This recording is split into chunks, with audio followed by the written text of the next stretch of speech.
The Leafs weren't just my first hockey love. They were basically my first human memory. That's how John Tavares describes Doug Gilmour's wraparound overtime goal against the Street Louis Blues during the Maple Leafs' magical playoff run in the 1992-93 season in a letter thanking New York Islanders fans and explaining his decision to play for Toronto.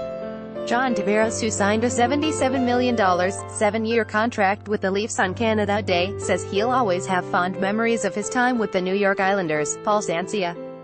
The Associated Press, "I'll never forget it, May 3, 1993, wrote Tavares, who wasn't even 3 years old at the time but could still recall Bob Cole's play-by-play of the goal.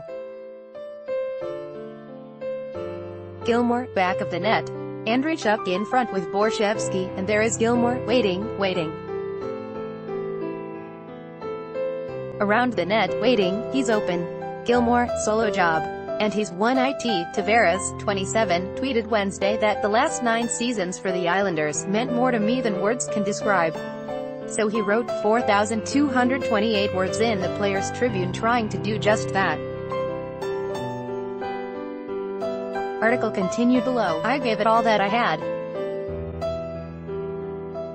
And I can't tell you how grateful I am for how you gave me all that you had in return." Tavares wrote. The longtime Islanders captain took fans on his journey on Long Island from the lean early seasons to his favorite on-ice moments, including their playoff win over Florida. He shared the craziness in Montreal when he was picked No. 1 overall in the 2009 draft, and made sure to thank past teammates, coaches and general manager Garth Snow. "I could really just say I owe Garth everything, and leave it there," Tavares wrote. "But one specific thing that I always think of when I look back on what Garth did for me during my time here, is the way that he always made sure I got to be one of the boys," admitting that he probably shouldn't share in the letter his hockey memories while growing up in Toronto. Tavares described his first trip to the storied Maple Leaf Gardens. "There's almost this leg glow to it that you can't really explain," Tavares wrote. "The whole thing felt holy.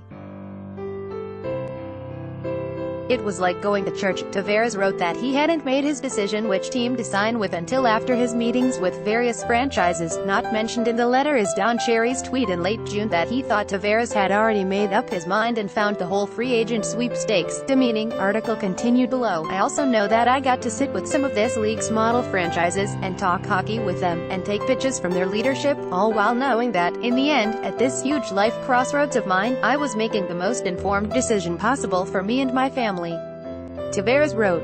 He ends the letter thanking the Islanders fans for everything. "I want to apologize, from the bottom of my heart, for things not working out, and for the fact that, under my captaincy, we fell short of our ultimate goal," he wrote. "But I gave it all that I had, and I can't tell you how grateful I am for how you gave me all that you had in return."